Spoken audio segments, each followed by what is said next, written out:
to handle, to establish the Secretariat of the National Human Rights Commission, which I did for 2 years. And then I resigned. Yeah, I think for some reason, we went online just live now, so it's okay. Okay. You can just continue. Live.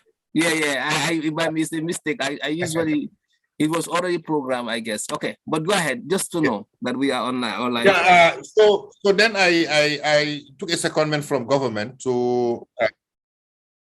I took a secondment in government to establish the Secretariat of the National Human Rights Commission as the executive secretary, which I did in 2 years, with recruitment of staff, developing internal regulatory documents, and developing a strategic plan, sensitizing, promoting, doing some training, etc. So then after 2 years, I resigned from there, and now I am serving as a president of a university, a private university called the International Open University. But also on the sidelines, I'm also doing other projects like doing promotion of culture and education, lifelong learning, supporting people, of different age groups to also be educated, understand basic literacy skills, and also professional skills, soft skills, to youths who are probably out of school and all that. So I'm into education in different aspects. Okay, very good, very good. Yeah, so we're gonna just jump into it right away. Thank you, Dr. Barry, for that introduction. Thank you. And then we can go around the panelists, and then we can introduce ourselves. We have Alas, if you can just introduce yourself, and then Sam, and then myself. Yeah. I think he knows you already. Maybe you don't need to. Anyway, Mr. Barry, I am Alas Mir, and I come from Gambia too. Lastly, I left the Gambia while I was living in Latrikunda, but I was born in Banjul after we moved to Latrikunda, and then from there I was going to St. Peter's Technical High School.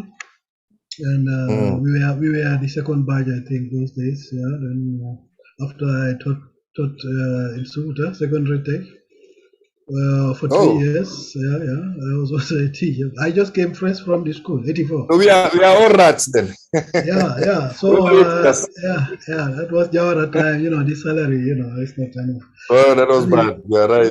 It was not okay. So but I did my best to help the students. So from there I left and came to Europe and tried to further my education in technical field, and then happened to even head up to getting my master's here, open a company, and employ people after the world crisis. So I had to close it, and people were taking me on contracts and so on. So then, I have two. How to call it, professions. The one is the technology man. The other one is the online management. That has been always my hobby since I was learning here. So, but the last years I tried to do more with it, and a lot of masterminds and all. And so I could say I have two interesting professions in my pocket. Thank you. So that's it. I think Sam can come in. Yeah, welcome, Sam. Yeah, well, since we are live, normally we do this introduction before we go live, but I'll make it short and simple so we don't take too much time on the viewers. Doctor, I do want to say welcome to the show. I really appreciate your time here. My name is Sam Cisse, and I live in Indianapolis, Indiana, that is in the United States of America, and I am the president of the Gambian Association here. In Indiana, the state of Indiana, yes. But long story short, I'm in a professional role here. I work for a company here, and I am the food safety consultant. And I am also, I studied management and leadership, entrepreneurship. I did all of that, but my main focus for my job now I manage our training program for my company, but I'm also the food safety consultant for a company. But one thing I want to say, though, what's more interesting is I am glad you were a Boy Scout, because that is one thing we have in common. Yes, indeed. I was a teacher as well, so we have that in common too. Okay. I was a teacher, and I was the founder of the Boy Scout movement at Bigelow School. That's where I was. Bigelow. I was the founder of the Boy Scout. I know David Halfnut very well. Okay. I actually, my wife and family. So I even met his mom, I believe, and his some family members. I know that group very well. So I'm glad to see that somebody else was in the Scout. Oh yes, be prepared always. Yes, small world. Small world. It seems. But welcome to the show.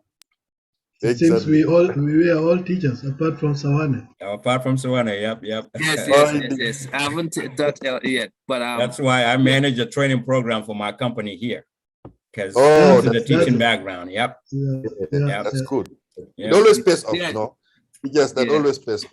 Yeah. So anyway, Dr. Barry, welcome. You know me already. We've been in Armitage High School, 1984. You left 87, I believe. You graduated 87, yeah. So I came to New York here in 1992, a little around my 20s, and studied here, get my master's and bachelor's and master's in computer information systems.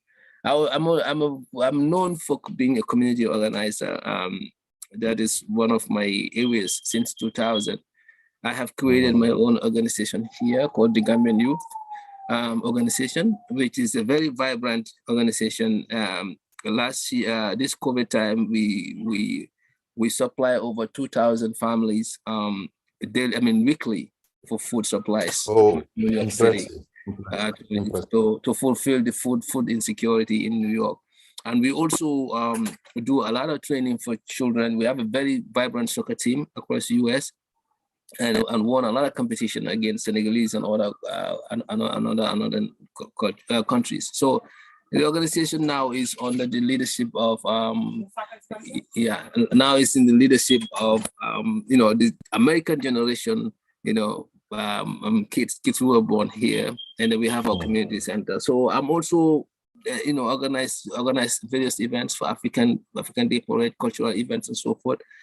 And recently, I found this platform, New Gambia platform, which my partners, my co-host here to sensitize the Gambian community. So basically, I'm a family man, and then that's what I do. Community organizing and supporting, educationally supporting people. Although I'm not a teacher, but I write also. So you write into my writings, and indeed. Community organization is also like teaching. Exactly. Well, yes, indeed. Yeah, it's a way of empowering, and and teaching is part of empowering. You empower through knowledge, others empower through other means. So empowering, giving skills, giving any support of that nature. Yes, definitely. Yeah. So let's jump right into it, Dr. Barry. This is about education, since most people here are teachers before, and this is a very interesting topic. Helpful. Yes, that's helpful. So we want to look at the challenges and then the improvements needed for education. And also if we can also talk about writing, because our people are not too much into writing, so reading. And then this has been a problem. We are, I published a book, Dangerous Love. I found it very hard to be for Gambians to really pick up that book and read it. And then I got most of my support. I get it from the West. So there are a lot of. I'm pretty sure there are a lot of writers out there whose materials are not being encouraged by their own people. So we need to bring awareness to that. So I think that would be another area to talk about. Okay. All right. Okay. Well, yeah, I'm ready. I mean, yes, when it comes to writing, we definitely do have a lot to talk about. I have to say that just about Friday, we had a book launch, and we had among the invitees the executive director of the International Association of Authors, African Authors and Scholars. by the way, the person is based in the US, you know, so it could be a good thing that you people discover him too, because any book you now publish, you don't have to worry. You can get it through them because they have something similar to an Amazon from their level, but it promotes African authors so that they have a wide network already around the world. And yes, that could be a good start. So the executive director was around, and we also had the Secretary General of the Pan-African Writers Association, an AU body that was established in 1990 by the AU government under Jerry Rawlings. Jerry Rawlings decided to host it in Ghana. So they are based in Ghana, but they are an AU body. So they were all here in the Gambia on Friday to do a book launch, but I took advantage of it to discuss further on with them.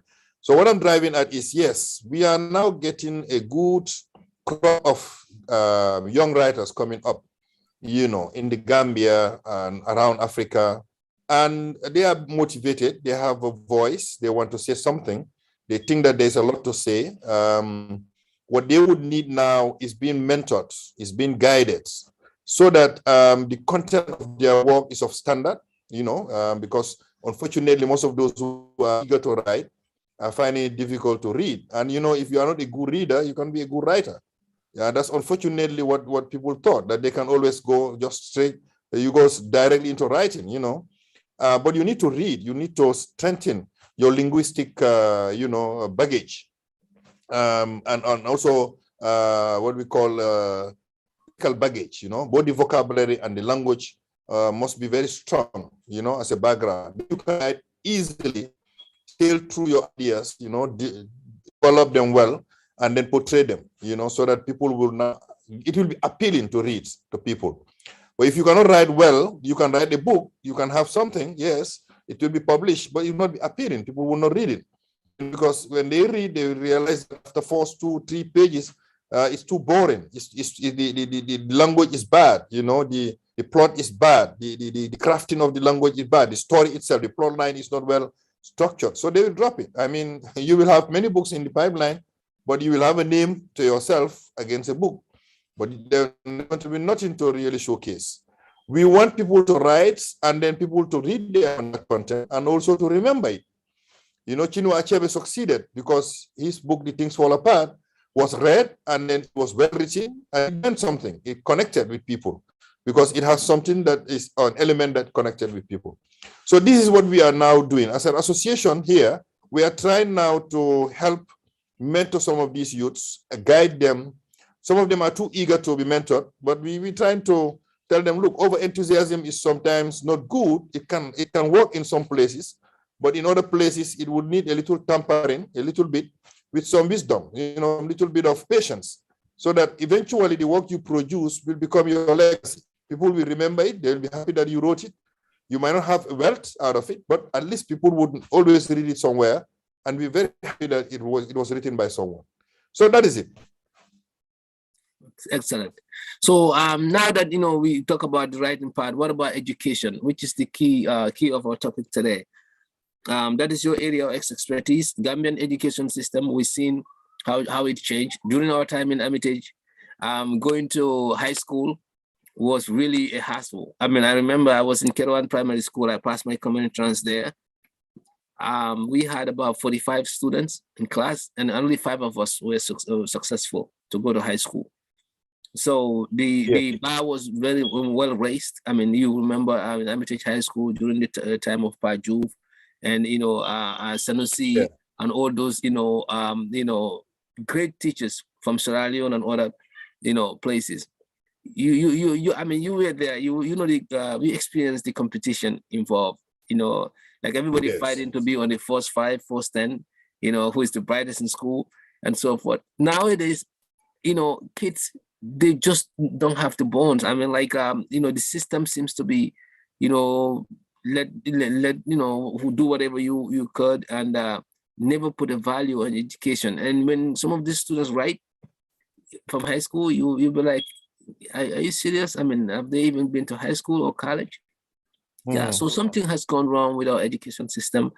And perhaps you being an educator, you teach in Gambia College, you can tell us, the audience, something about what are the gaps, what needs to be improved, what are, anything that you have in your knowledge tank that you can offer. And then, Sam and Alas can come in and perhaps contribute or ask questions as well. Thank you. I think now it has become a cliche that our education system has gone bad. I mean, it is so often said that a lot of people are wondering over it for a while now. Well, you are right. Let us go back to our history, the evolution of our education system. We have to confess that the education system in the colonial period was good, very good. The standard was high. But we have to also admit that there was a reason, there was a relevance to the education system. The people that were governing, that needed human resources, if they were targeting a particular skill set. And that skill set is what they were now nurturing to get. They needed good clerks, they needed good administrators, they needed people who could write good letters, they needed people who could speak good English so that they could also face the public and then talk. So it created an environment for it to succeed. Now, gradually, the education system adapted to that. The case of the Gambia, for example, the proliferation of high schools took a longer time than it was required. All the high schools we had, except for very, very, very few, were established by the colonial governments. Yes, Gambia High School, you will say, but if you know the history, you know that Gambia High School was actually better Methodist Boys High School and Methodist Girls High School. These were the two amalgamated schools that brought in Gambia High School. St. Augustine's High School was owned by the Roman Catholic. St. Joseph's was owned by the Roman Catholic. And then other high school? You talk about Nusrat. Nusrat was established in the late 1960s by the Ahmadiyya. When they first arrived in the Gambia, they established Nusrat High School. Muslim High School was established a little later than that, around 1970s, early 1970s, because the Muslim communities in Banjul, they felt since the 1900s that they needed their children to learn in Muslim schools. So they established Mohammedan school, primary school in the 1900. And with time, they realized the churning out of these students are eventually going back to the Catholic schools. They're going back to St. Augustine's. They're going back to Gambia High. They've wanted another school for themselves. It took some time, though. It had to wait till the former Gambian rep called Mr. Samba, who initiated the establishment of Muslim High School in the 70s. And Muslim High School came to be. And then the other school that government had always been proud of was our alma mater, Armitage High School, which was established in 1927. It was established by Cecil Armitage, one of the governors, because he was targeting the sons of chiefs for colonial benefit. When the sons of chiefs are educated, they will be able to collect the taxes from them because they would eventually become the chiefs. And they will now understand the colonial masters. And the colonial masters will be able to convince them to collect the taxes they need. But that project failed when cholera outbreak happened in English. And eventually what happened was the school had to close for a while and reopen now to any other rural child. And that's how we, our rural people like you and myself, got the opportunity to go to Armitage. The only high school then, until the 1980s, when Nasir came into place. Nasir came around 1983, 1984. Nasir is found in Basse. And then it was only in the 1988s, further down that line, that Tahir in Mansakonko came up.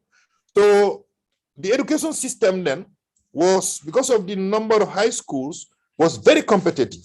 It would require every primary school around the country to do a competitive exam, which we know to be the common entrance examination. And then there is a pass mark depending on the number of students that have now passed the common entrance that could be allowed to go to the high schools. Yes. Gambia High and St. Augustine would be scrambling for them. So they would have their pass mark a little bit too high. And then you will find now the likes of Muslim High School and Armitage High School scrambling for the middle and the bottom, including Nusrat. So what will happen then is that these students will eventually now start looking at, they will look at the number of students that are required to go to these high schools. If it is, let's say, 200 students or 250 students, then they count from the best student in common entrance up to the 250th student, and they draw the line. And that's the line now where they will say, this is the pass mark. So if it is Momodu Sawane, who is, for example, 250th student, so if your pass mark then, the cumulative results at that time is, let's say 200, they will say, okay, 200 is the pass mark. So anybody below 200, naturally, will have no high school. So it means that all those out 200 will have high school. If you have 198, you become on a waiting list. The opportunity that somebody above might probably fail to go to high school, and then somebody will insert you there somewhere. Is that not so? So yes. It was competitive. So it required a lot of reading, a lot of time to spend in school. And even when you're in high school now, in order to maintain your position there, to continue, with that competition, you have to work hard, read a lot of books, get your exams. If not, you see yourself in the streets. So these things means competition means you have to work hard. You have to read a lot of books. You have to speak good English. You have to write good essays. You have to speak in public. In Amite, you have to speak at the National Assembly sometimes, and you have your what we call impromptu nights and all that. So yes, the quality naturally would improve because of the cream of the cream in the country are the ones selected to go to high school. So the second cream is now going to secondary fourth. Then you have the secondary fourth, the Canab Islands, the Roman, the St. Augustine's Roman School, which was in Hagan Street. You have the LK School in Serakunda, and then you have in the rural area, you have few of them like Farafenye and others. Where you go now, secondary fourth, you spend 4 years. If you are lucky, you transit back to high school at Form 3 to complete. If you are not lucky, you end up secondary fourth, you look for a job somewhere, and maybe you get some training elsewhere to do something else. So yes, competition was high.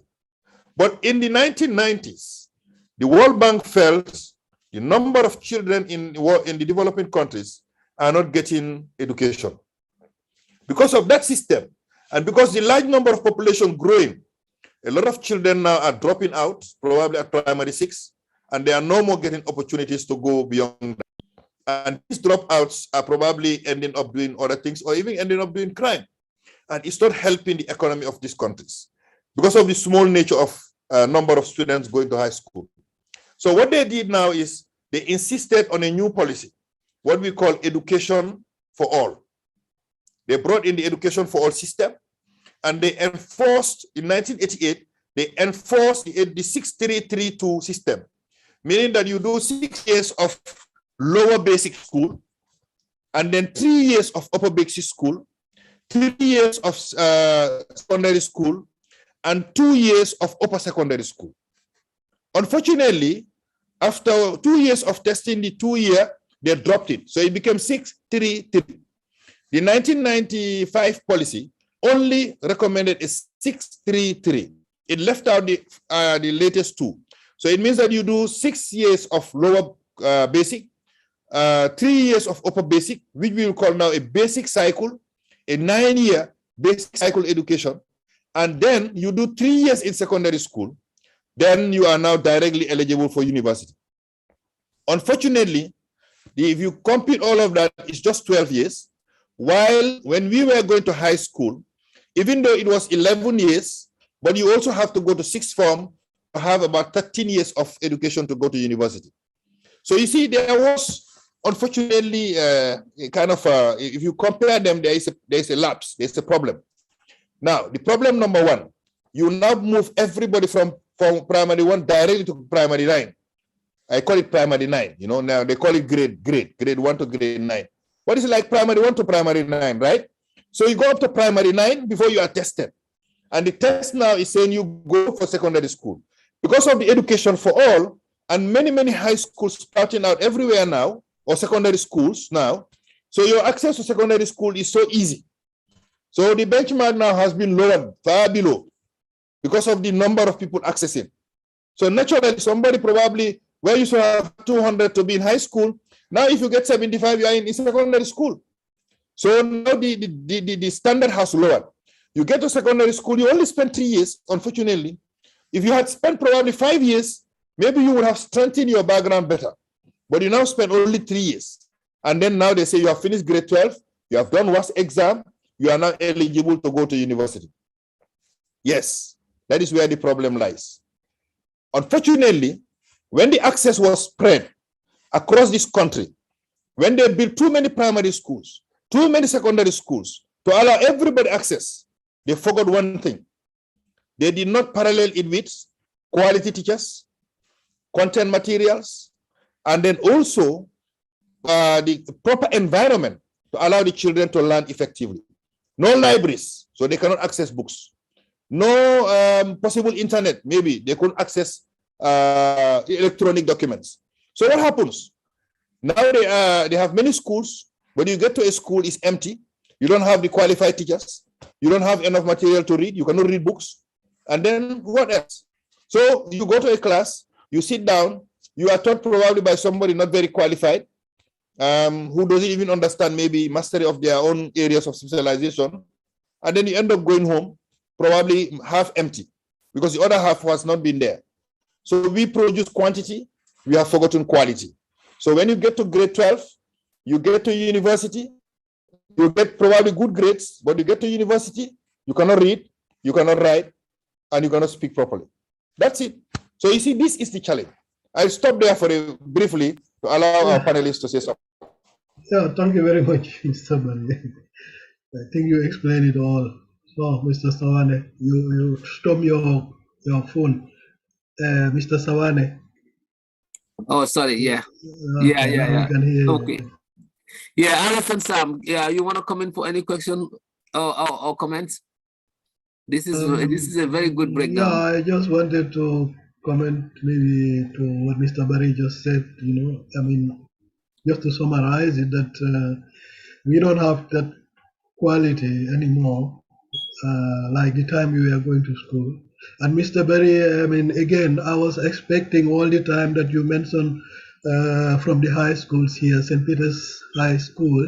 But I think I was waiting. I said maybe I was saying maybe he'll mention my super high school, but no. Okay, I mean, I found out in respect. St. Peter's too, my brother. But I know. St. Peter's. I know. Because St. Peter's was a special school. That's why. So was and it was in Lamin. So many people never think, and it was more also on Father Goff and Father Coma. Yeah, it was a Catholic school. Yeah, that's it. Even for me, I had to fight those days because it was started only for Christians, and I'm a Muslim. So the environment was disturbing. Hey, how can you go there? So I said, I just want to learn, and I got the chance, and I did, and it was very super. That's why I came in Germany here. I didn't have any problem in techniques, So yeah, it's a very good school, and these are schools I would always always try to advise a government or a country like Gambia, a developing country, to make sure that kids get into such skills, not only read and write, because it's a developing country. You can see it. We cannot even make our own streets where you can say this is built from Gambians now, because our education system is just reading and writing. Fortunately, unfortunately, but these are the things. I mean, it helped me a lot as I came here as a background. So what I just wanted to say is, you said it correctly. The quality, if you imagine those days, our time, your time, is very, very different from the time today, which is a fact. Because for me, I'm here. I missed a lot of time from there, starting from 88, 84. I left there. Yeah. So after I didn't know what was going on anymore in the school system, but I could see certain developments going down. The only problem I have is, and I think you mentioned it also here, feeling of qualified teachers. Many people come from Ghana, Nigeria. Most of them, they come with certificates which are not even being proved by our government officials. I know many of them, they just come with a certificate whereby they came from primary school, but there is nobody to prove that. If they come and say, I am this, that's it. They get a position of teaching. I mean, it's not here trying to push them away or something like that, but that affects also our quality of education. And my greatest fear is always that they cannot bring our young people about the history of the Gambia. Yeah. That's where I used to make more thinking, because they themselves don't know about James Island. How can they bring our kids about James Island? Definitely. That is a big problem. They don't know the history of the place and so on. So, okay, on the other hand, the Gambia government maybe will say, okay, I don't have any other teachers, qualified people who can teach the people, which I don't think, because the University of the Gambia is throwing every year how many people. Maybe at least these people can take courses and try to, the little they know, they can still teach in primary school, I think, and give the people a better quality, because we cannot all be at the offices as we always go to school and dream of, and that is it. That's why many Gambians, I just realized, I used to say, I always focus on the changing of the curriculum system, because the way it is going, I used to say, we'll have problem later. Look, we are having Gambia full of PhDs, degree holders, and so on. So, okay, the danger is the government cannot employ all these people. No. And these people, they did all these things just to be at office. They are not even prepared to open a small shop in front of their doors. So they are handicapped. Apart from working for government, there is no other chance, because they don't learn it. We don't learn that in the school. If you get schools like St. Peter's and so, the last time I heard that they are even doing computer technique and so, which I was very happy about. Our time there wasn't. I did all my information technology here in Germany, which I missed there. Maybe then I would have been even more better. But I mean, I could still do it here. But I just mean, so these are things and the wisdom of technology to help the people. I mean, when we come to reading and writing, you are right. When you don't have qualified people to teach you that, or people to speak good English like me, how bad my English is now, No. You are not an example at all. No, because this language is very difficult, and if you very deep in it, it will disturb other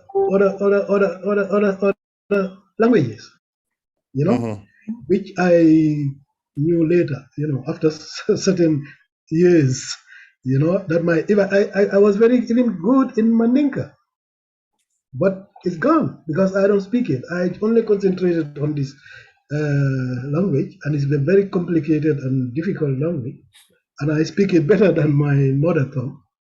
You can imagine. So it has something to do with my English too. I mean, but we need English teachers who are good, because they are giving it to the other people, and that is very important. Yeah, exactly. That is very, very important. The people teaching that they are qualified, and the government should also make sure that it is cheap. What's always my problem, to make it cheap and don't let the foreigners come and make business. So when Gambian people cannot afford that, they cannot send their kids to school. That is very sad. So that's what I wanted to say. Sam can come. Thank you very much. Thank you, Alas. Sam, you want any comments, and then so we can come to we can allow Doctor to come in and then ask questions as well. Sure. Yeah, I will. Thanks, Alice. Thanks, Doctor. Definitely, you really gave a broader view of our education system. Starting with history, and that was very, very informative and very, very good. I just want to elaborate on certain parts that you said. Kind of concur with you at the same time. The education in our system. Education is very important. Is the foundation for everyone. And if you don't have a good foundation from the beginning, becomes a struggle when you grow up. You go with that struggle, and unfortunately, Gambia is like that. And just like you said, we had teachers that are probably not even qualified to teach certain things, not qualified in their own field, in their own areas of what they're teaching. And this continued to be a pattern that impacted Gambian students, because just like you said, we have people coming from high school cannot even write or speak good English. They can't. And we have teachers out there that are teaching that are not really qualified to teach. And I think that government can change this by really restructuring our curriculum, but also revamping the requirements to be a teacher in Gambia. It's very important. We should come along with a good salary increase for the teachers. If you have very good benefits for the teachers and you put the requirement up there, anybody that's going to be a teacher must have a college degree. If you start with that, you pay them that much also with good salary, I think you'll have a better production. That's when we will have a better system for our people. And of course, that comes along with all the tools and technology that they need. You know, by now, unfortunately, since independence up to now, I'll say by now, every high school in Gambia, not only high schools, every school in Gambia by now should have been able to get to high-speed internet in the school, get labs in there, you know, where kids can go into the library and study and be able to do research on the computer, on the internet, and be able to see things and prepare themselves for their homework and exams and all of that, just like what students have here. You know, I went to school just like all of you. We probably all went to school until we finished, never even seen a computer, let alone touch it, you know, in those days. So it's very important. This is part of the reason why we're behind. And you will see English language is very important, being our official language. You know, it's important that we have people that can, I mean, you see people in the government, in our government, that cannot even speak good English. You know, is in the government, not just talking about teachers in school, even in the government, because they are the products of those schools. And we need to change this and turn it around so that, you know, our people can read and write and speak good English and have good pronunciation. You know, we relied on, like you both said, and we relied on the people coming from the West Coast there, Nigeria, Sierra Leone, and Ghana coming to teach in Gambia. Some of them, just like Alice said, we can't prove what they have. They just came with certificates. Yep, they came from here, and we know that there's forgery. There's a lot of ways that you can highly respected bring any what is it called, document that is a false document to present as a qualification for you, and Gambia takes them, and we take them and put them in our schools, and they taught us bad pronunciations. They cannot even pronounce certain words correctly, and we learn it that way. We learn from there, and we all continue to say the same things that are wrong. Then, you know, not the right way to say it. If you say it in Gambia, yes, people understand what you're saying, but if you go outside of Gambia and you start speaking English, sometimes you will be stopped and people will say, what did you say? You know, say it again. What do you mean? And they will try to understand what you're saying because of the way you're saying it is not the right way to say it. So we are way behind time, and we need to change that around. And the government is the one that should really pay attention to this by bringing tools and technology, revamping and also restructuring our curriculum and paying teachers more. This is what's going to bring that up there. But I just wanted to add that to what you said. You're completely right, and I totally agree with you. Yep. Thank you, Sam. Thank you, Sam.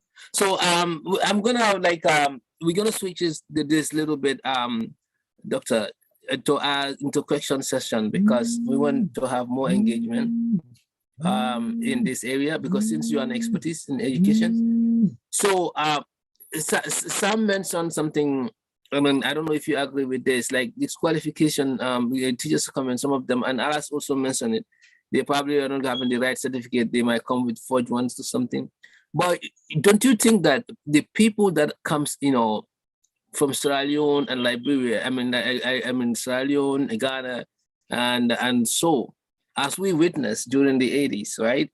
These people are well, even if they don't come with the knowledge, they are well seasoned, or they improve themselves as teachers. Because I remember David Lahai, I remember Sanusi, and you know these people in Hermitage. These people might not come with, you know, all those knowledge, but they develop themselves to become one of the best in the Gambia. And we've seen, because when they moved out of Hermitage, they went to, you know, Gambia High School and other place. They were essentially, you know, great teachers. So do you think like the problem is within our own teachers who are not improving themselves as these other ones, or the issue is we were just getting teachers who are not qualified as they say they are?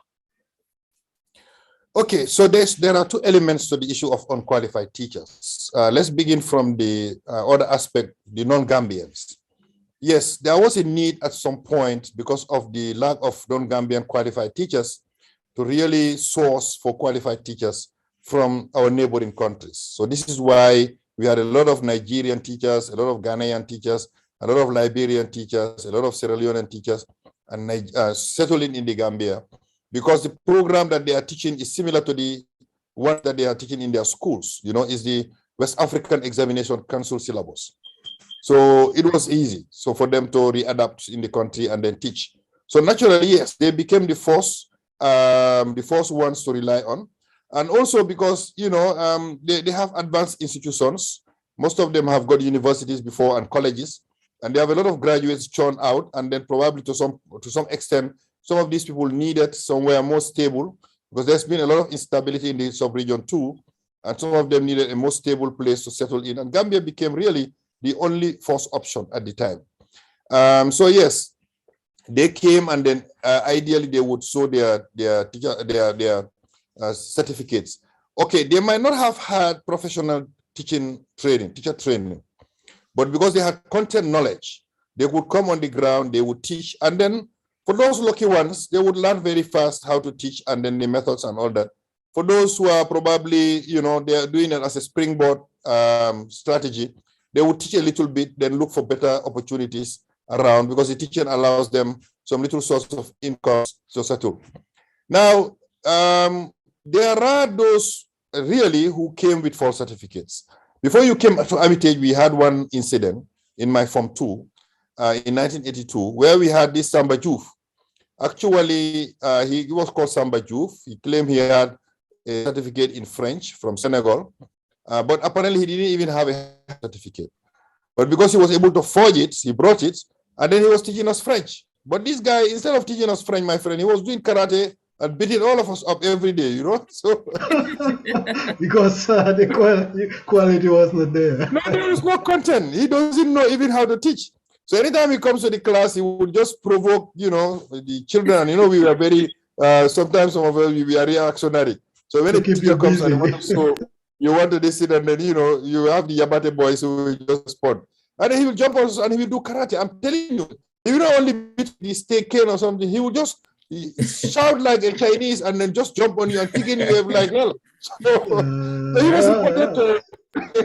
he was reported to Mbor, Ablai Cisse, the late Ablai Cisse. And Ablai, his strategy, he came with his bulky, stature. He came to the class and he pulled this guy out on the shoulders. He literally carried him. The man his legs were dangling. He took him to his office and asked him, what is the problem? And then they said the man was not a professional. And after a little bit of digging, they noted that actually, at the time it was difficult. Communication was difficult. Telephone calls were very difficult to do. There was no internet, nothing. So it was difficult to confirm. You have to call the embassy. The embassy will have to call. So it took some time though, but they realized actually he was never graduated from the institutions he claimed he graduated from. So he was expelled from the school. Yes, people had come. They had got forged certificates. Some might have probably escaped the problem because they had little content knowledge. Others were found out and it became a scandal or a disaster. But yes, coming to the second part, Gambian unqualified teachers. Teaching has never been a quite lucrative business for Gambians. And I'll tell you, Gambians are not people who love small salaries. My dear brother just mentioned it. He was a when I started teaching, they were paying me $225, per month. Okay, I have to confess, the money was, per month. The money was good. Yeah, was the time was good. I started at $187 a month. Yeah, as an unqualified teacher. It looks ridiculous at the time, ridiculous indeed, but it was at least good enough for you to be able to pay your rent. I was paying my rent, $75 per month. I was paying my lunch and my dinner, $25 per month. Okay, but I have to say cheaper. Yeah. Now it makes sense to me. Now it makes sense to me. yes. I could even buy a thousand and shoes every month. So it was good. Because the safer, 5,000 safer was $5 at the time. You know, today is almost $500. Yeah, we have a big inflation from then to now. Inflation is 500% today from my time. So in short, what it meant was then you could earn a little, but it was good money. But unqualified teachers still was a problem, because the first qualified teachers, if you are qualified like PTC from college, you are paid $600. If you are qualified with HTC from college, you are paid $1,200 per month. Yeah, but it was good money. It was good money. It was good money. Yeah, devaluation happened with time, and the money started having problems. But coming back to unqualified teachers, many Gambians didn't want to teach. Honestly, they found teaching not to be a lucrative or very appealing kind of a job. They prefer looking for ways to go to Europe. Going to Scandinavia was no visa at the time. You can go to Scandinavia if you have the means. Going to UK and America was not very difficult at the time. It was not, everybody wanted to go. The only problem hindering them going was money only. It's not because you could not go, because Scandinavia, as they will call it, Bundes, Germany, and all those places. You go. Basically, you would go with little effort. With little effort. So for those unfortunate guys who had to stay like us, we had to go into teaching to be able to survive while we look for other possible avenues. Some of us left quickly and did other things, but some of us stayed because teaching allowed us an opportunity to now improve ourselves, find opportunities for more scholarships, to do training, etc., etc. So we stayed. So yes, when this policy of expansion happened, I think in their rush, they forgot to mention that they needed in parallel to increase the number of teachers. So the training of teachers was too slow compared to the expansion. Expanding, building schools, giving children access was faster, because they had this scholarship, these funds coming from the World Bank called Fast Track Initiative, the FTI. Yes. Yeah. When the FTI came, it kind of pushed, the access to university, to school, to primary school, to secondary school too quickly. So people were able to get too many primary schools very close to their villages around the country. Secondary schools started coming up in many other places. But the qualified teachers took too long to train. First of all, to recruit, to train, to put them in the schools. Yes, that has really played a serious effect on the quality of education. Now, I have not yet touched the technical and vocational bit. And I agree with my brother who was at St. Peter's that yes, the technical and vocational, like St. Peter's, started as a technical high school. In fact, it was the first technical high school in this country, and it started in around 1975. But there are many other, the other secondary technical schools they mentioned were not really technical. They were teaching woodwork, technical drawing, metalwork, but it wasn't specialized. In other words, it was more general. So you cannot come out as a woodwork specialist. Exactly. There were more small subjects with small periods. So you don't come out as a specialist in woodwork or in metalwork or in technical drawing. But also, there were no other options, So basically, you cannot have engineers, you cannot have electricians, you cannot have these kinds of specialized skills. And that also affected the skill set of our country until we started getting the likes of GTTI. We had vocational schools, long time. In Banjul, we had the Banjul Vocational Training Center. In fact, I just wanted to say something, Mr. Barry. Okay, go ahead, sir. In fact, you are right, because I was not ready or even wanted to be a teacher, but it was an emergency. That means in the Sukuta that time, they needed a metalwork teacher. Yes. And they couldn't find any qualified in this subject. So they happened to talk to me. I just came fresh from St. Peter's. We just finished. So I had to say, okay, let me sacrifice and help them. But I was not, it was not even my dream. So that's how I came to even being a teacher. It was good. I mean, one time by accident. Yeah, by accident. You know, that's it. So, but it was one time very okay. They respected me. The students, they loved me. We were having Mrs. Njai as the headmaster. He loved me also just like his son. I think because of the quality I brought, and I was trying to do it more to teach the people than even the money, because the money was nothing. So even there was a time I had to do double shift. That means double shift. I have to teach the mornings, and then there was another afternoon school. There was also no metal work teacher, so I was doing that too.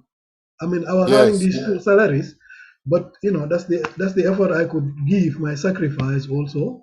So later came this chance, because I always wanted to go to America even to study.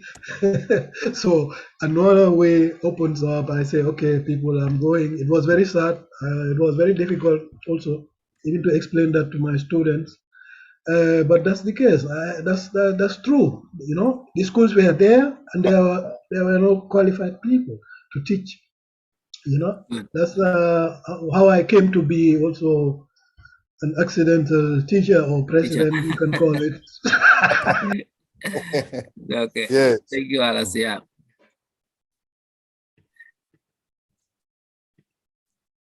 Yeah, let Sam come maybe. Sam want to say something. Doctor is on it. Let him finish. Let him finish. Yeah. I break you. Yeah, sorry. We were talking about the so when it comes to the technical bit also, it is important to note that vocational training really started much earlier, according to the colonial policies. The colonial policies started encouraging skill set training, with the establishment of the Banjul Vocational Training Center, in the I think it's in the 30s or the 40s. It has been there a long time. And then gradually, with few other technical schools coming up, when the concept of secondary technical school came up, the idea was to ensure that we have a crop of Gambians also who might probably not have the academic strength, but who could probably be given the option of doing hands-on training. But as I said, it was a failed policy. The secondary technical schools did not respond to that policy adequately. So it failed. And eventually what happened was those who went to the secondary fourth exams came out really to rejoin the high schools and go back to academia. So they came out to become, lawyers, businessmen, into areas of teaching, literature, linguistics, like us. So we had to go through that channel and come out to become more theoretical than practical. So hands-on didn't proceed well. So when the GTTI came in the early 80s, the idea was to give it an opportunity to support that hands-on. But before the GTTI, we should also note that in the rural area, like in Mansakonko, we had the RDI that was overseen by the Ministry of Youth and Sports, but we also had the other agricultural, schools that were allowing the possibility of training people in agriculture. Chinoi was one center for research. If you come across the length of the country, there are efforts to help this on, but it was never taken seriously by the government. It was never pushed to a serious level. This is why we failed in the Jahari Pachal project, where the rice cultivation should have today been our source of feeding the whole country with rice if they wanted, and even exporting it, because that project had a lot of investment in it. And we had a lot of other investments in agricultural research, like in Ginoi, I mentioned Ginoi, but, Nari also came on board when they were established to do agricultural research, to look at the convenient kind of crops that we could alternate to have a year-round agriculture, so we don't have to do what we call subsistence farming, only for farmers to grow groundnuts enough to be able to feed themselves for the year while they wait for another season. So that they will have an all-year-round farming. We also have possibility of export, to feed the country and do export. But today I can tell you, agriculture has failed, even though it is one of our major source of income. And eventually what has happened is that we still need a lot of work to be done to ensure that the kind of hands-on skills-related training is given prominence and focus, so that the country would now see the skills insets in the country that will develop agriculture, that would develop technology, that would develop tourism, that would develop cultural boost, and that would develop creativity and innovation in the sciences and technology. So I believe, and even in health, I believe this is possible. And I just hope that whatever policy is put in place should be taken seriously, and the appropriate attention and investment is given to it to allow it to boost and provide Gambians, I'm talking of here, the crop of large number of Gambians who are poor Gambians, the opportunity to have access to good health, preventive health, rather than just curative health. Because you see, preventive health is going to strengthen us, give us a better health. We live longer, we eat properly, we do the exercise that is required, because that opportunity is around the environment.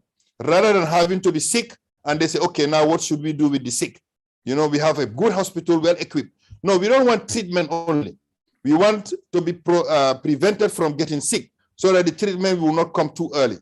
It will come a little bit too late. So you see, this is what we are talking about. And then at the same time, we have good experts in road construction, in building buildings that are very convenient to the environment we live in. Not the type of buildings that might look beautiful, but that might look very, very unhealthy to live in, with little air, with probably the kind of unhealthy environment inside that would cause too quickly an asthma, or probably high blood, and etc. So we are not conscious of all these things. We are not doing quick, comprehensive study on the environment, comprehensive study on what is probably suitable for us. Some of us live in hot houses. Today you'll see that as archaic, but hot houses have been very comfortable.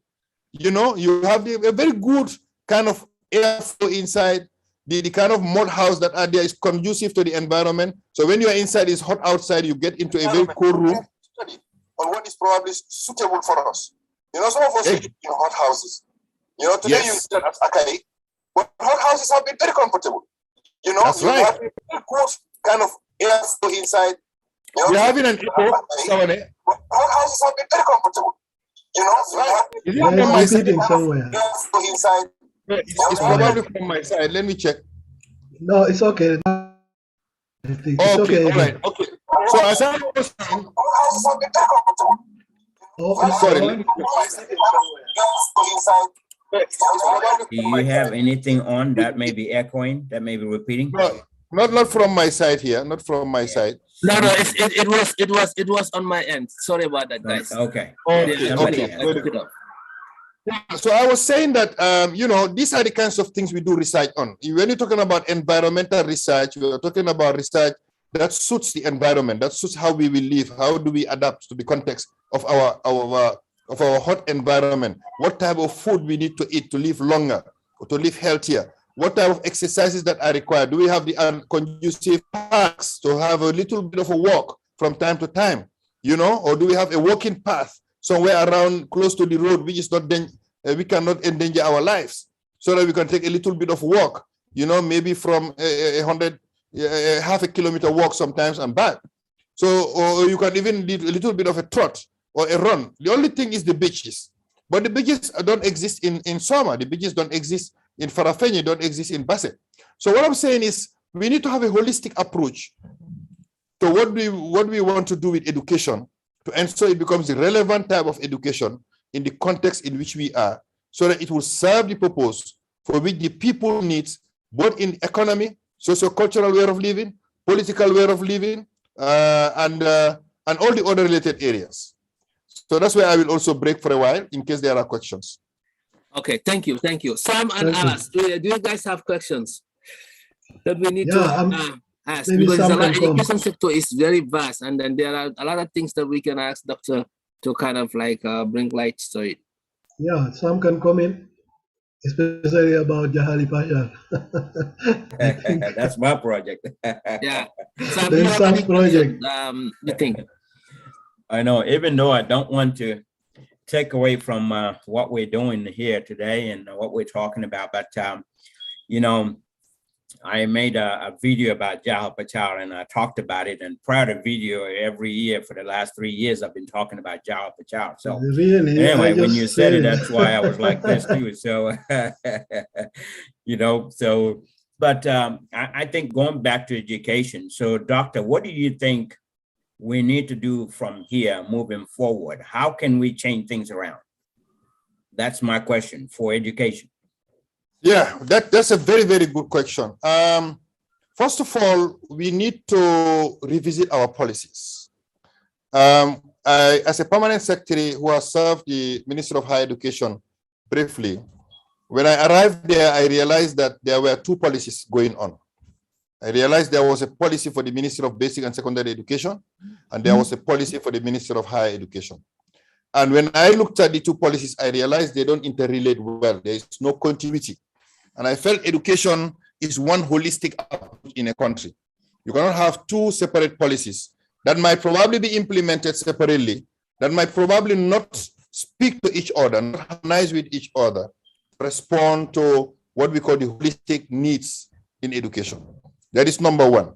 So I decided, with a little bit of convincing and approach with my counterparts at basic and secondary education, that we needed one sector-wide policy. Luckily, they listen. Luckily, the donors listen. And I'm proud to say we finally developed a sector-wide education policy, which meant that two ministries have one policy to develop.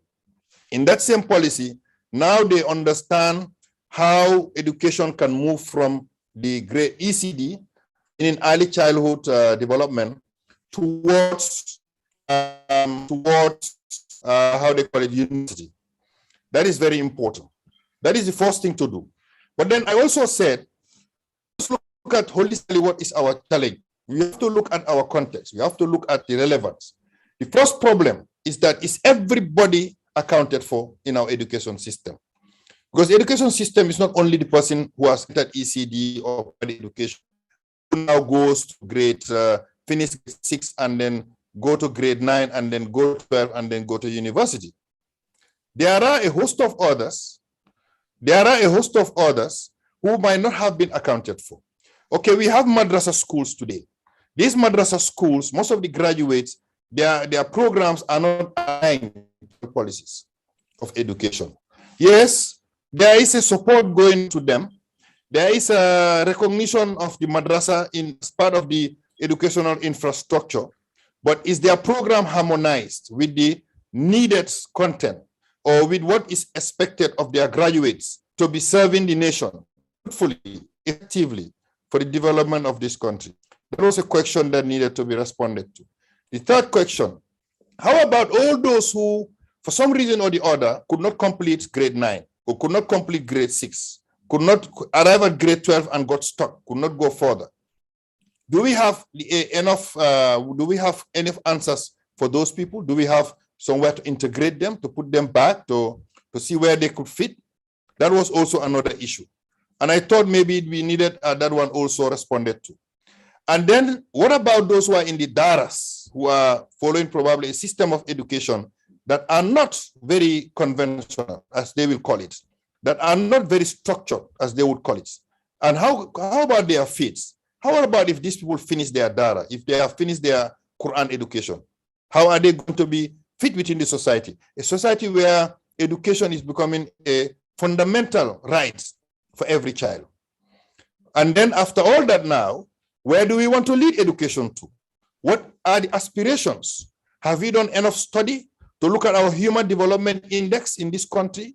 Have we ever made an assessment to see what are the capacity gaps, the human resource gaps, the technical gaps, the job employment gaps, the development gaps that all need some responding to, because most of those ones would require some professionals to be trained. And which areas of training do they need to go? What are the quota that we would expect to respond to those needs, to ensure that quality is there, etc. In agriculture, for example, what type of specialized agricultural experts do we need? Do we need those who will be helping in the transformation of agricultural products, for example? How many of those do we need? How can those people be able to help? What would be the vision of those people's involvement in the development of our agricultural, aspiration and then vision in this country? What do we need? Agricultural scientists who will look at the crops that are probably more conducive.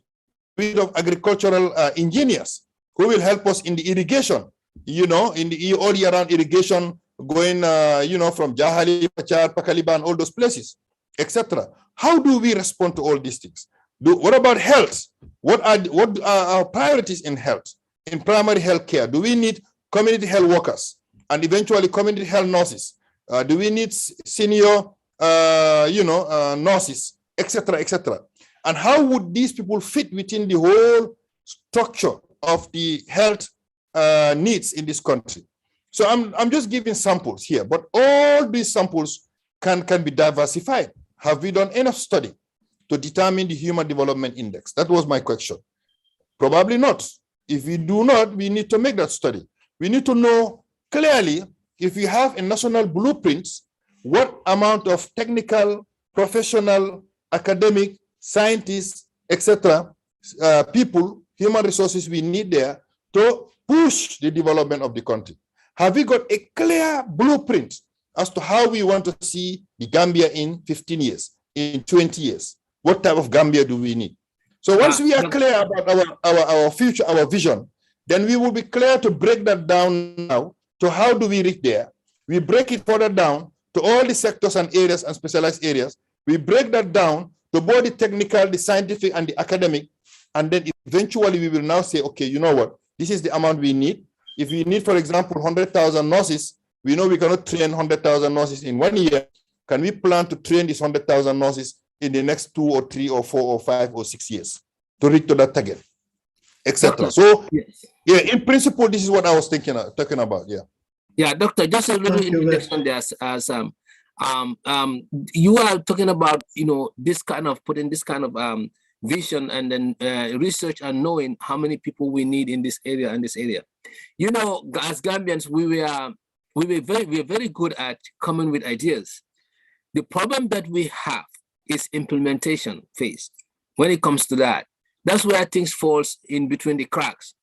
And accountability, and who is there to push this to happen and make sure that what we said or what we research on and then say this is supposed to be allocated for this, we need to have 200,000 nurses, we need to, who is there, who is who are these people in charge, and are they up to what they say they're going to do? Because the problem is the ideas comes wonderfully. I mean, we have great thoughts and then perhaps do the homework, but when it comes to implementation, somebody somewhere is not doing their part. How can we improve on that? Because without that, we cannot have all these things implemented. The problem that comes to implementation phase. Yeah, I guess now you have touched the part that is probably the most challenging: implementation. In any country, the first thing that needs to be clear is what is the blueprint, what is the decisive national vision, national plan. Once we have that, in the case of the Gambia, for this government, for example, is the NDP. Well, they might have to revisit the NDP because its term has to go on now. They might have to look at an NDP second phase. Is the National Development Plan. The National Development Plan has it clearly given a vision as to how this country should be in the next 5, 10, 20, 30 years. Ideally, a blueprint is supposed to be a long-term vision, maybe 25 years, so that it gives you enough time to plan and implement towards that end. That is number one. Now, that part of it is coordinated at the level of the Office of the President. Now, once it is coordinated at that level, it could be a coordination at the level of cabinet, but it could also be a think tank group that is independently chosen to handle that kind of thing. It could also be an interministerial committee that is responsible for it. But there must be a body that is responsible for national planning. And that body is the one. But do you think that the think tank group idea was brought in and then it was put on the side? I'm not sure what it was meant for. Or other people could be part of. Yeah, I'm not sure what it was meant for. I'm just saying, from my offset, I'm giving my idea that could be a possibility. I'm just saying, probably we even have the structure in government. Maybe the office of the president can have a team there that could be responsible for it. That could be presided over by maybe the vice president, or maybe the secretary general, but ideally the vice president as the second in command for government, so that he sees that all the other ministries under the purview of the president are now being coordinated, and there's kind of an interministerial, meeting and some cabinet retreats that would allow updates on how far we are going, etc. But it should be so organized, it should be so clear, the vision must be so clear. Any ministry that is implementing anything would always know that they are moving from square A going to square B, and they are achieving. If they are not achieving, what are their challenges? Is it financial? It is human resource? Is it technical? Is it mechanical? Whatever challenges they have, these challenges must come on board. They must be discussed, debated on. We must find solution to them. And if it needs to be reflected in the budget, they must be reflected in the budget. If it is capacity, for example, they need training. Do they need short-term training, long-term training? Do they need to establish maybe an institution, or do they need to collaborate with other institutions, parastatals, private sector, whatever? So these decisions must be made, ideally at cabinet level, ideally, but it could also be made interministerial level. Let's say, for example, ministries of education, youth and sports, health can meet together to talk about how important the youth is to the country and how the youth can be developed through sports, through other activities, through education, through health related activities or education, to support the youth to grow healthy, to grow strong, to empower them, to give them the skills they need, etc. So I'm just thinking out loud. I don't pretend to have all the solutions, but I'm saying these are some possible approaches that could be taken, and that could also help guide government in ensuring that now they are clearly going from a square A to square B, and they have achieved this much, and then it is all geared towards a clear vision where they want to see the Gambia tomorrow. Thank you very much, Mr. Barry. In fact, I would say respect. These are the things we discuss almost every time here on this platform. Yes. But you have a good vision. It's very sad that people like you are not governing our country. Yeah, because you have the vision. That's why I say respect. If all our ministers or all these think tankers, he's a permanent secretary, so he does the minister's work. Yeah, well, actually, but he's having vision. He's having vision, and this I am expecting to have from every minister or whatsoever, or advisors from Barrow, and not just advising him how to win an election, but how to bring the country forward, and help him also with his projects, because maybe he doesn't know where to start and where to end. And that is where the Gambians will profit from them. Just a small positive vision, thinking, and say we do it. And it's not difficult, because we can always copy from people who did it better and where we want to go, and try to follow their footsteps. It's not difficult. But the thing we have is people with vision like you. If we have 20 of them, I know that Gambia will go to the right direction, and then taking these positions where you have a say, that these are the things we expect from Gambians. I mean, our top rankings, you can call them what you want, ministers or I don't know, then Gambia will go forward, I'm sure, and then try to think of all these problems whatsoever can come, and how to recruit people, and this is our project coming, how many people we need, and how are we going to finance it. That is just organization. When people talk to me, I say we need structure. We have everything, but we don't have a structure, and what you are trying to bring here, Mr. Barry, is one of those things. You need a plan. Yes. You need a plan, you need a structure, then at the end you say, okay, how much is it going to cost me? If you know plus minus, then try to work on that amount. and try to bring it in later, and try to follow up. Anywhere you put money, try to go after and see whether that project was done to the end, where the money, even the last butut, was inside or not, whether it's a progress or a failure. These are the things we don't do. We just say project, that's the money, that's it. Oh, then the rats will come and benefit from it. At the end, they'll tell you the money is not enough. You go and take loan again, which is going to be interest again, which is going to be weakening our dollars again because they're loan and we have to pay it in foreign currency again. All these things need to be observed. That's why I say respect, because I could see that from your vision here, if we have 20 of them in the Gambia, I think within 2 years, there'll be some movements. Thank you very much. Thank you, Alan. Thank you very much. Yeah, Sam, you have any question? Because I have 2 more questions before we can wrap it up. And then if Doctor has anything that you also want to touch around education, because this is a very sensitive, important area. Yeah, no, you go ahead. Go ahead with the questions.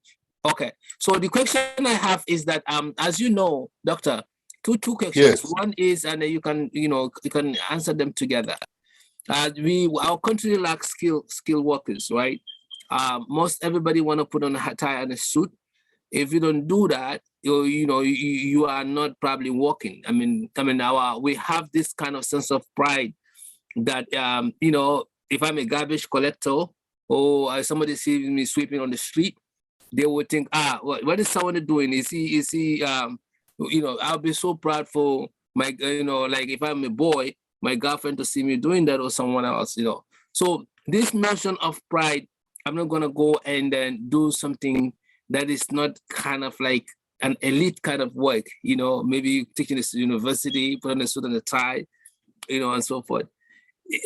How can we encourage our people, or what can the government do, or us as citizens, to kind of encourage skill work?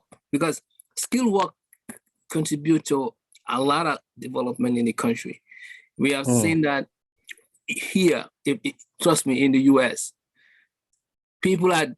fire service, to get into fire service as a Black man is the most difficult thing.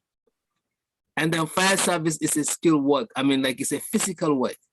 But for a Black man to get in there, it's the most difficult thing. I can tell you that. And maybe Sam can attest to that. He lives in the US here. There are other jobs like garbage collection, going on a garbage truck. People are doing that here, not because they haven't been educated, but the job pays, and it's not easy to get it. So how can we, because in order for us to be developmental oriented, we need to do things that are not easy and put out a lot of wages for them so that people can compete. But we do it in reverse. We pay those jobs less because we look at them as a person who is desperate is the one who is going to go and collect somebody's garbage, or be a firefighter, or even be a policeman. So everybody else who is working in an office, who is doing this teaching, who is doing other things, are white-collar jobs, and then those are better. So how can we change the mindset, and then perhaps also the funding of skilled jobs, so that a carpenter person can go to high school, come out and become a carpenter, and make the business lucrative, so that, or that particular area, so that people can compete for it. That's number one. Number two, and technology. We've seen that the innovation of technology and that the investment in technology has making a lot of country ahead. We have seen Rwanda. Drones are delivering medicines to people in the villages. You understand? They are building their own cell phones. Okay, technology. How can this government and the people of the Gambia put everything aside and invest in technology and make our people, sponsor our people to study in this area and come and make great things? See, I have nothing against studying history or studying other areas, But listen, those things don't do the work. Let's study something that is going to create something that is going to be viable to our society. In as much as I have all those history, degree or theology or all those things in my brain, I cannot use it to physically change your life. All I can do is to talk to people and perhaps convince them and so forth. And how much people don't even want to listen to that. They're busy watching movies. They're busy watching on their phones. They're busy watching on that. You want to engage students, on a 30 minutes conversation. They leave the classroom or stuff like that. As long as it's not something directly impacting them or to their interest. So I think now we should. I'm not saying eliminate history and other courses in school, but let's put more of things that can make you create things. Yeah. Yes, I agree with you. I agree with you. We have to demystify the whole concept of skills development. Why I say demystify is because, first of all, the economic value of it is low in Zambia. When you talk about, like, if you become a carpenter, the chances of you really breaking through is very difficult. Why? Because basically people tend to buy the imported material. So they let you, only the poor guys will buy your stuff. And those poor guys are not going to invest more in that. If they buy one bed, they won't buy another bed for the next 10 years. But if the rich guy who build almost every year, more than once, equipping houses, things like that, are willing to buy local material, and the local material is giving enough value, and these people realize now that they have to compete to make very good material for the local people, for people to buy the local stuff, then probably the materials would improve in quality, and eventually it would be one that people would appreciate. And it can also build, how they call it, the needed the revenue for the people who are carpenters, and carpentering will become lucrative. People will say, Kim carpenter, why he's able to build a house, or he's able to get to drive a 4-wheel drive. So why not be a carpenter then? I was in France, and a plumber came one day to repair my stuff. And the moment he finishes, he asked me to pay him, I think it's 12 euros or 15 euros. And then I told him, 15 euros for this? He said, yes. And I paid him. But when he left, I was very curious. And then I brought up that conversation with few friends, and they all laughed. They told me, the one who is wearing this cost and going to office, he is richer. Imagine the guy in the day would probably be visiting about 10 other places. So the worst thing, if you pay him 12 euros, he's getting 120 euros per day. And for them, 120 euros is a lot of money for somebody per month. That's in the tune of about 6,000 euros. The average earner in France there, what they call the average wage, is about 1,200 euros or 1,000 euros, 300 euros, up to 1,400 euros per month. The one earning average, doing hard work.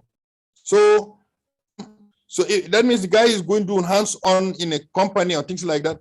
He gets with maybe 1,500, 1,800 to 2,000 euros. So if a plumber is going home with 6,000 euros, which is a minimum, then you can imagine that he's richer. So in short, we have to give value to the hands-on skills by providing the support that is there. Now that support must be provided, one, by some policies that would give a huge tax on the imported material, and then maybe support, the local material. Government can be the first to support by buying local furniture, for schools, local furniture for, for offices, local furniture for, if they start with that, I'm telling you, the carpenters will start competing. The metal workers will start competing, because they also make desks and tables using metal.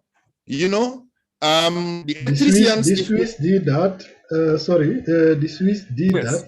I was in the Swiss. Yes. Because of my profession, I stayed there also for some time. The government did something. If I am here in Germany, I want to go back, because I used to come once a month, and visit the family and then make my shopping and go. So at the border, you are not allowed to go with a certain amount of meat. You understand? Mm-hmm. Why? Yes. Because they want to preserve their farmers and the products of their farmers. You understand? And if I go inside there, I buy meat. It's very costly, but very tasty because the farmers took their time, not this mechanical production, but they take their time. You used to see it, I think, on the pictures. They leave them free on the mountains and so. Naturally, it takes time. That's why when they are killed, the meat is also costly. So doing that, that's the same idea you get now, and that's what exactly this Switzerland did. You know, to help so the same thing can the government do, and the same thing can the government do also for carpenters. You know, for the farmers, Yes. for example, and try to drop down these imported things. Look at here in Germany. That's the problem we have because Yes. they open the doors for meat. So meat is coming from all corners. I mean, it's cheaper for us because the competition is very high. But sometimes you don't have the quality, and it doesn't help the farmers. You know, that's why the farmers they always go and try to get help from the EU. So Yeah. before it was also conservative. You know, that only within the country the people buy the meat, and the meat is coming only from the country. And these are things also, I give you right, government can do it. They can Yes.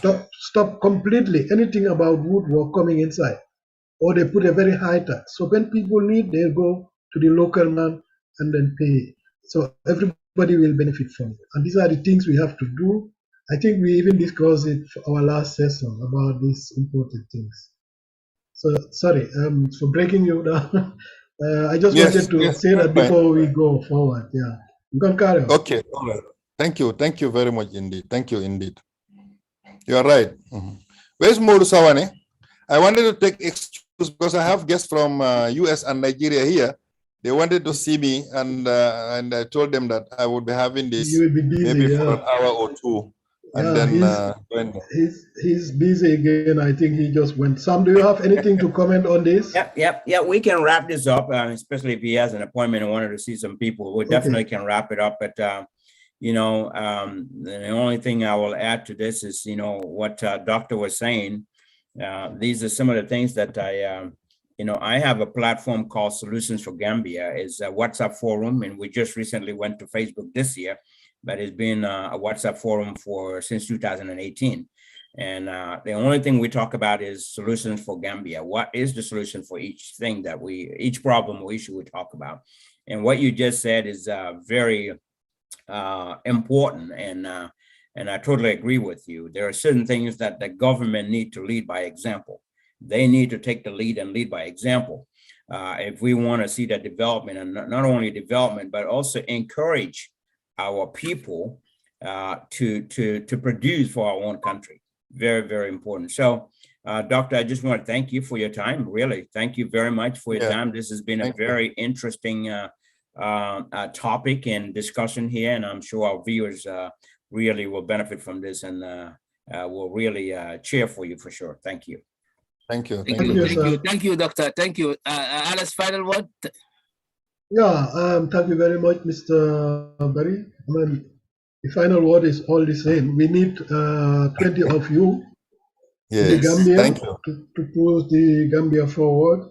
I mean, there's a lot to do, I know, but we need a structure. I used to say this. We need to organize everything, plan where do we want to go and how to go there. I'm not just doing. Nobody knows what the other one is doing, and everything mixed up. That's how I just think our system. Everybody is just doing. There is no plan, no structure at the back. After you don't even understand where the whole thing is going. We need a structure, and I think people like you, when we have 20 of them, is enough. And just throw them away. Around the whole economic system here. Thank you very much, Mr. Not only being where you are, we need you to be up where you can not only think about the ideas, but be able to implement them, because there's a lot of ideas pouring into Gambia. We don't have the people that can implement them. We want you to be in a position where you can implement them. And if we have more like you, Gambia will move forward. Yeah, thank you. Look at how has a flower in the background. That tells you that the man is able and capable. Exactly. Yes. Thank you very much. But it's off the case, you know, people who know something who can take Gambia are at the back, because you have other people clueless, they are in front. So that's the problem we have, and definitely we have to change that too. I think that will help us. That will help us. I guess maybe for a closing remark, I think what we need to work on, and that's what people are doing, and I have to commend you for it, is civic education. We need to change minds. People seem to be very angry. They seem to be very sensitive to things.